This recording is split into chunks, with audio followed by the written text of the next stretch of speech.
1 Samuel, chapitre 25. Samuel mourut. Tout Israël s'étant assemblé le pleura, et on l'enterra dans sa demeure à Rama. Ce fut alors que David se leva et descendit au désert de Paran.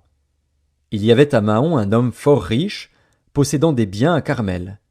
Il avait 3000 brebis et 1000 chèvres, et il se trouvait à Carmel pour la tonte de ses brebis.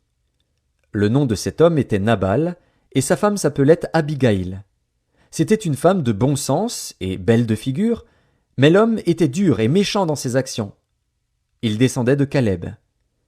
David apprit au désert que Nabal tondait ses brebis. Il envoya vers lui 10 jeunes gens, auxquels il dit « Montez à Carmel, et allez auprès de Nabal. Vous le saluerez en mon nom, et vous lui parlerez ainsi. Pour la vie sois en paix, et que la paix soit avec ta maison et tout ce qui t'appartient.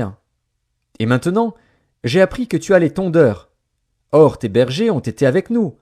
Nous ne leur avons fait aucun outrage, et rien ne leur a été enlevé pendant tout le temps qu'ils ont été à Carmel. Demande-le à tes serviteurs, et ils te le diront. Que ces jeunes gens trouvent donc grâce à tes yeux, puisque nous venons dans un jour de joie.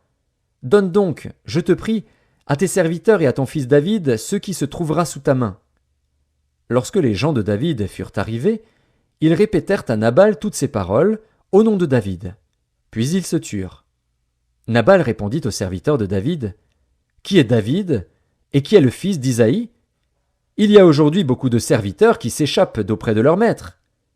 Et je prendrai mon pain, mon eau, et mon bétail que j'ai tué pour mes tondeurs, et je les donnerai à des gens qui sont je ne sais d'où. » Les gens de David rebroussèrent chemin.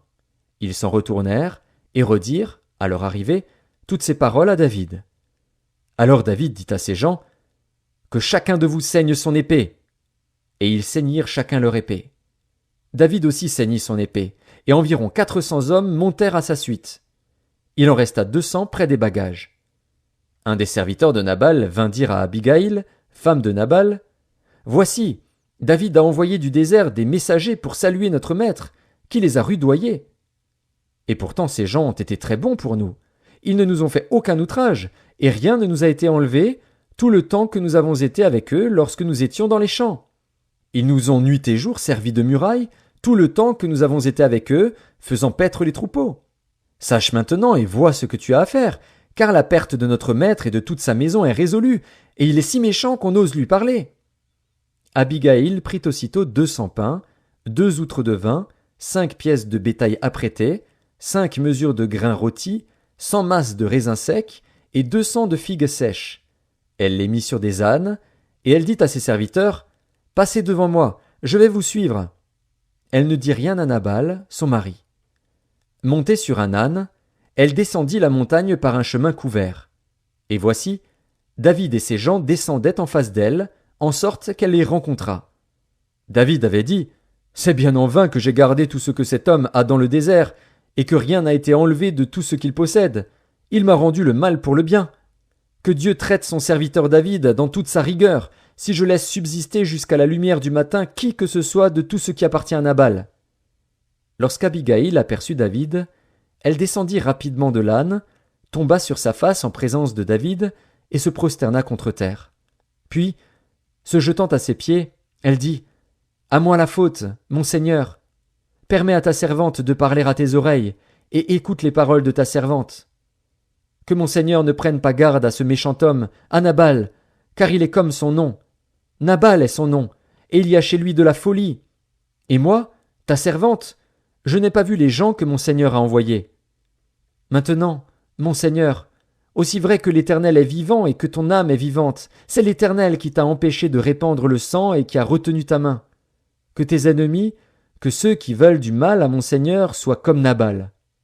Accepte ce présent que ta servante apporte à mon Seigneur, et qu'il soit distribué aux gens qui marchent à la suite de mon Seigneur.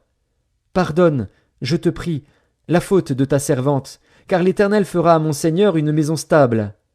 Pardonne, car mon Seigneur soutient les guerres de l'Éternel, et la méchanceté ne se trouvera jamais en toi. S'il s'élève quelqu'un qui te poursuive et qui en veuille à ta vie, l'âme de mon Seigneur sera liée dans le faisceau des vivants auprès de l'Éternel, ton Dieu, et il lancera du creux de la fronde l'âme de tes ennemis. Lorsque l'Éternel aura fait à mon Seigneur tout le bien qu'il t'a annoncé, et qu'il t'aura établi chef sur Israël, Mon Seigneur n'aura ni remords ni souffrance de cœur pour avoir répandu le sang inutilement et pour s'être vengé lui-même.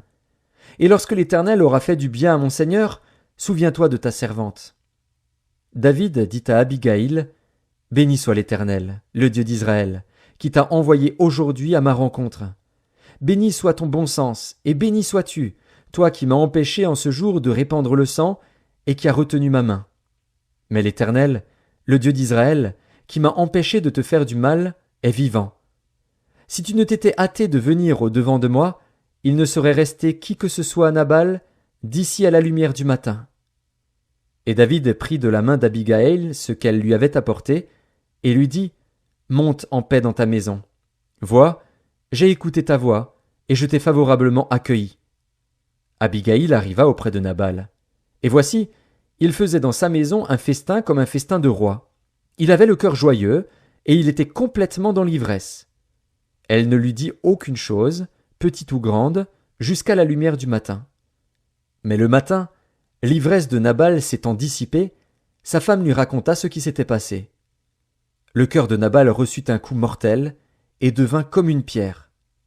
Environ 10 jours après, l'Éternel frappa Nabal, et il mourut.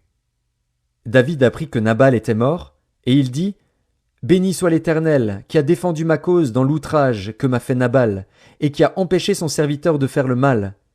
L'Éternel a fait retomber la méchanceté de Nabal sur sa tête. » David envoya proposer à Abigaïl de devenir sa femme.